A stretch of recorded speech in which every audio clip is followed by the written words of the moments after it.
All right, click the links to join channel. Become a valued member. Watch the behind the scenes videos that don't make it out of monetization limbo, which is actually kind of a few. You say the wrong word and it triggers the algorithm. It sits there for a few days. Sometimes they never get approved. Anyway, or go to the subscribe star. I just started putting on PC stuff up on there the other day.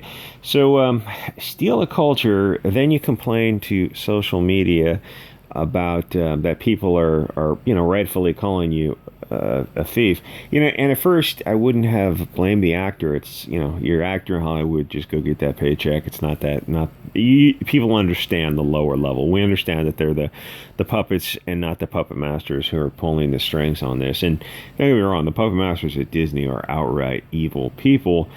But I think that idea of letting it slip has got to change. I think you have to hold the actors' feet to the fire, hold them responsible for this cancer, as well as Disney, the shot callers. And, they got chased off of social media for whatever, who's that, Kelly Tran or something, for being in that horrible Star Wars movie. So what? Tough today. You're in Hollywood. You're very, very much in the public eye. People are free to criticize if they didn't think the movie was good. They thought you were bad in the movie. You should, you got to understand, just let that roll off your back. It's not that big a deal. Like that Jar Jar Binks guy, he said he had a hard time dealing with the criticism of Hollywood. How many people knew that you were the guy in the costume? I don't want to victim blame, but it's a little bit weird that they hated the character, dude. I kind of feel like you might have had some pre-existing conditions if you're getting so worked. No, you shouldn't harass somebody in person, at a restaurant or something. Tell them that you hated them and their character. That's the act. If you're an actor, please pepper spray those people, teach them a lesson. But if you're on social media and somebody says Kelly Marie, the whatever character she played, the Mary Sue character, that was a horrible character in a horrible movie. Everyone in that movie was pretty much horrible. There wasn't a whole lot to like about any of those people. You're an actor in a Hollywood movie. You're probably being paid pretty decently for not the hardest job on earth. And it's like you're going to get a little criticism. I mean, try being underneath a house and installing pipes, and there's dead rats and droppings come down on your face. It's like there are tougher jobs that get a whole lot less pay, and don't get the social media pressure. It's like those. I've literally done that, and those dead rats and just crap falling, just absolutely disgusting.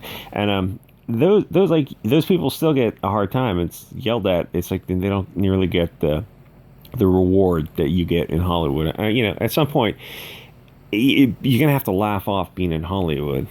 Anyway, my point is that, you can start giving some feedback to the actors to kind of pressure them. It's like, this is a schism. You might as well bring the schism out in the open and say, you really shouldn't be taking those roles. And Disney shouldn't be making the movies, but even at the acting levels, you shouldn't take those roles if you don't fit the character. That's kind of what social media is for. It's the new town square. It sure would be nice if we had free speech on the new town square. Kind of seems like the First Amendment is pretty much meaningless if the open marketplace of ideas is now digital. And anyway, I'm sure our 535 representatives will get right on that pressing, compelling, as the Supreme Court says, interest in having free expression.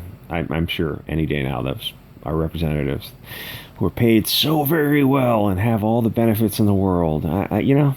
Once you start paying attention, what is that? Like the left used to say that phrase. When you start paying attention, you're going to get very, very pissed off, to paraphrase. It's like, that really applies to the left and the right. All right, it's so easy to get distracted on these videos. YouTube videos are a whole lot of fun.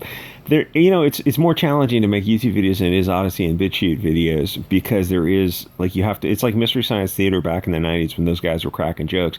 They had to crack PG-13 jokes, so they had to fit within the rules of the game. They had to be very creative to stay within those guidelines. And Joel and the Mike those guys did a great job. In fact, most of those episodes are up on they're on YouTube and the other various platforms. That was probably the peak of TV entertainment. It's like when you could tell jokes like that on almost every episode of Mystery Science Theater. No, I'll just say every episode probably has something that's politically incorrect in it that you couldn't make it today, because it's a joke at somebody's expense, and most of the jokes were at the expense of people of European descent. But if you had jokes, like you're watching a Japanese movie and you're joking, and there was a Japanese Godzilla movie where the Japanese kids were in blackface or in brownface to play these island characters. I mean, that's what they did back then. But it's like the jokes, like you can joke about everyone as long as it's only like you can't. It's like they joked about everybody, and the majority of the jokes were against people who look like the people who made the show. But if you go outside that nowadays, it's like, oh, so that means every joke nowadays is just against this one group of people. Oh yeah. So then you can't have a show because it's not funny when every joke's the same effing thing. I think there's a modern Mystery Science Theater. I can't imagine. I think I've seen a few minutes of it, and I just wanted to end it all. It was just embarrassingly, shockingly bad. Where they even had to rename some of the characters to. Anyway, you can see that on YouTube, I think, if you want to punish yourself. So this character is a red-haired European girl. The story was created by a European for his tribe of people. Identity politics works both ways. It's a new way of thinking for a lot of us, but you got to play by the rules of the game. And if you want to start resisting this stuff, you have to start resisting it. And that means giving these people some feedback on social media. That's what it's for. So this girl is she's just a talking head idiot. She's not thinking about what she's saying. Like a lot of these people in Hollywood, they've never had their ideas pushed back on ever. They're just surrounded by yes people. Like people aren't really engaging with them. They're just they're talking to hear themselves. They're not really, even their friends, like they're not really talking to their friends. They're just kind of, it's like when two people are drunk and they're talking to each other. It's like they're talking past each other. It's kind of the same thing with a lot of these people. Like George Clooney has never actually had an honest discussion with people who have pointed out how ridiculous some of the things he's saying are, because the dude's worth $100 million. It's like Stephen King doesn't get edited because you're in a position of, well, we'll just fire the editor and hire someone who says yes. It's like, okay, well, the editor knows that and they're not going to lose the money, so they just say yes to anything Stephen King was putting out. It's a shitty situation when you're surrounded by yes people. So she's just parodying cliches. She's saying that she wants to play the part of this role because girls who look like her need to see her in the part. So 13% of the population needs to see her in the part that was created by and for this 55% of the population. So how exactly does that work? If you want a story with a POC fish girl, here's a thought. Why don't you just write your own story? Not only is it ridiculous to pretend you're Danish or even European, and yeah, that's really, really ridiculous. One of the SJWs was going, well, anyone can be Danish. We're not talking about the country where you're legally living. We're talking about your DNA and your genetic grouping. It's more than just laziness to take a role like this. It looks malicious. Like it's been malicious for a long time. I was going to say it starts to look malicious. No, it is malicious. Like the further you go down this rabbit hole, you're not looking at these people. These people don't deserve anything, but they don't deserve any hatred. But I mean, a little gentle pushback. I mean, the people who are calling the shots, they have this incandescent hatred. And you can see it if you really want to see it. Go on Twitter for 6 months, follow about 500 of these blue check marked accounts, and you'll know what I know now, and you'll be radicalized. Oh, you mean radicalized by facts? Yeah, those are hate facts when you interpret them incorrectly. Oh, thank God I have someone to interpret them for me. Thank God an adult needs another adult to interpret information for them. Thank you for that, Minister of Truth. Like, you think about that. That didn't go away. That's still out there. I don't know who was responsible for that. Some hard to stay within these navigational guidelines. Anyway, so these people are erasing red-haired people. Don't European girls also need to see a European story that's literally a European story? This isn't an African story. This isn't your culture. They're not your tribe. Your people didn't create this. This Disney is a culture vulture. They're erasing the Europeans from the story that they literally created. And yeah, some people are going to hate you for that, and you definitely deserve it. All this stuff is entering 1984 territory. There are African stories to tell, but Europe is not Africa. They're radically different places. They had different evolutionary environments and cultural environments that created different ways of adapting to people. They told different stories because they had different values. They have different values. They're different things are different, and just to say different things are different is politically incorrect these days. Swapping characters doesn't make any sense because there's this mountain of information that went into creating the end stage character. You can't just swap it at the end. So I think Anderson wrote this story. His European ancestors created him and the setting for the story. The more I focus on this, the more the more I do these kind of channels, like I get down this rabbit hole. Like if you watch videos, you will learn from a certain perspective. You'll learn a certain percentage of it. But once you start making videos, it changes your worldview. It's just an entirely different. You go down this rabbit hole at an accelerated race because you're looking through it from a different perspective. It's like studying a subject, and then when you teach the subject to somebody, you learn it better. Anyway, if you want representation on a POC story, I mean, great. I think most people would support you in that. Create your own story from your own POC culture and your ancestors. A story is the tip of the iceberg. There are thousands of ancestors and years of history that went into shaping that story. To come to the end, like the globalists treat people as fungible, and nationalists know that we're not. We're distinct, discrete entities. To come to this end stage of all that hard work and steal the spotlight is disgusting. It's actually evil. It's a bigger deal than most people think it is. But it's so common that people tend to overlook it. Though I will say people are starting to wake up now, and people are kind of getting fed up with this, globalist revolution. Not only did you steal an individual's hard work, but you stole the pride of the people who set the stage for the story. If more people thought about this, I think they'd hate you also. And it's deserving of hate. And it's also a self-own, this culture vulture that happens so often with European stories. I kind of think what you're saying, like, look at it from this perspective. You're treating these European men who wrote the stories as if they brought fire from the gods. And while I agree that English and French are the best writers on earth, they're not the only ones. They're not the only ones capable of writing great stories. POCs are capable of storytelling. In fact, believe it or not, they have their own stories to tell. I've read some of them. It's weird that they don't showcase those stories, probably because their own stories are not politically correct. So look at it this way. And the thing is, there's nothing wrong with telling stories like that. You don't want to tell a story of Central Africa. Well, it's going to have a lot of, I'll say, action in it. It's like you don't have to judge it. It's just the environment of the place. It's just you're telling a true, authentic story. You're going to have the Maasai versus the SI, and it's like brother war, essentially. It's like, it's part of anthropology, of just stepping back and looking at things without thinking that one is better than the other. It's like a hound dog is not a herding dog. They're different creatures for different purposes.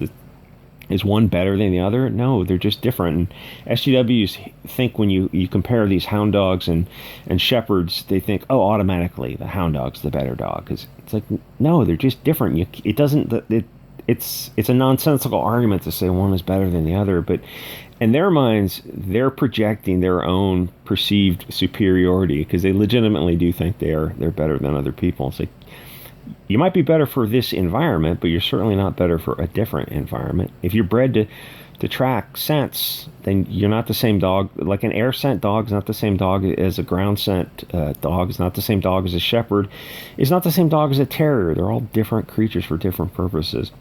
Anyway, so what happens with this end stage stuff is it looks like the Who White Man is such a god that you have to take 99% of what he created, steal it, and then do a self-insert at the very end. It's a huge L, and I'm surprised that more people don't see it as embarrassing as it is. And I don't mean to be mean, but it's basically saying that you can't create something, you can only steal it. And in the case of Disney, who's pulling the strings on all this, Disney is saying, specifically they're talking about people of African descent, oh yeah, your African stories aren't valid. Or to be fair, like the African stories are, I think they'd consider them a little too coarse and earthy. It's like, it's not. It's just how humans evolve in different environments. There's a ton of African stories. Most people are probably familiar with the Shaka Zulu type of stories, but Disney is saying that those stories aren't valid.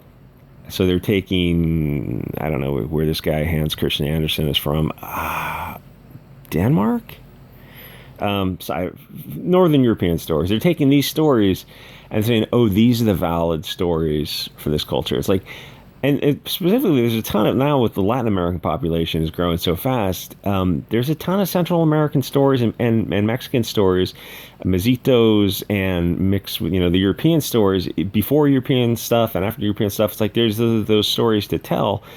And the thing is, even if they told them, it would just be, well, it wouldn't be Blonde Man Bad because they're Spanish and Portuguese for that, but like how it would be. It would just be these Cortezes, right? AOC are the bad guys. It's like you can even tell stories pre expansion if you want, but it's like, oh yeah, we're not going to tell some Aztec story where people are cutting out their hearts and having the throats and running red rivers are running down this sacrificial stone. It's like, why not? That's nothing to be ashamed of. That's how humans behaved under different circumstances. Like, no, we just want to focus on the Inquisition, where like over the entire Inquisition it was like they killed like 500 people. You're like, oh, 500 people, right? The Aztecs did that in a year or whatever, but it's like still not one is better than the other. And I know people hear that and they're like, it's just what people did under different circumstances. It's the people, like the left wing is the most judgmental people on earth. Anyway, obviously the bigger picture is Disney and the monsters in Hollywood who are pulling the strings. They have an agenda against people who look like you and me. You'd have to have your head in the sand not to see this anti-European hatred, which is funny because Hollywood are the same people who were cheering, guys like Weinstein for so long. Just let him get away with all that kind of stuff. Like, oh, Me Too and women's rights. It's like, you guys cheered Weinstein. I know that a lot of you knew what was going on and you were just totally cool with it. Then the same people who lecture us are the people who are visiting, that island of horrors. And this is a bigger deal than people think it is. Dehumanizing people and disenfranchising them is one of the stages of genocide. And this marginalization is coming from Hollywood. They are the driving force in this othering of European people. And if it was happening to any other people, you'd speak out about it. Well, it's happening to you. It's time for you to speak out about it. And a lot of it is just bad storytelling, too. It's cringy when the story is... The question is asked and answered when you look at the cover of something like a comic book. It's like, oh, there's a blonde fair person, and then there's a dark person, and who's the antagonist and protagonist? Well, the story is told because the fair the one whoever has the lighter skin tone is going to be the bad guy, like 100% of the time. If you don't believe me, you can go browse through the past 1,000 comics from the mainstream, and you'll quickly discover, oh, this is like almost 100%. Anyway, this isn't the path that anyone wants to go down, but you've got a handful of people who run the media who are driving this narrative. The important thing is to raise awareness about them on social media, and more importantly, alternative social media. Though there are a lot of people on Twitter who sneak these red pills in until they get kicked off, and they just create new accounts. But Gab, Telegram, Bit Chute, and Odyssey, and there's a bunch of other sites too that are just amazing for spreading this message. These people are your enemies. They are the oppressors. You don't control the media and the narrative. They do, and they're evil, and they have interests very much adverse to yours. Anyway, check me out on Subscribe Star if you can, $2 a month, and I'll see you guys on the next video.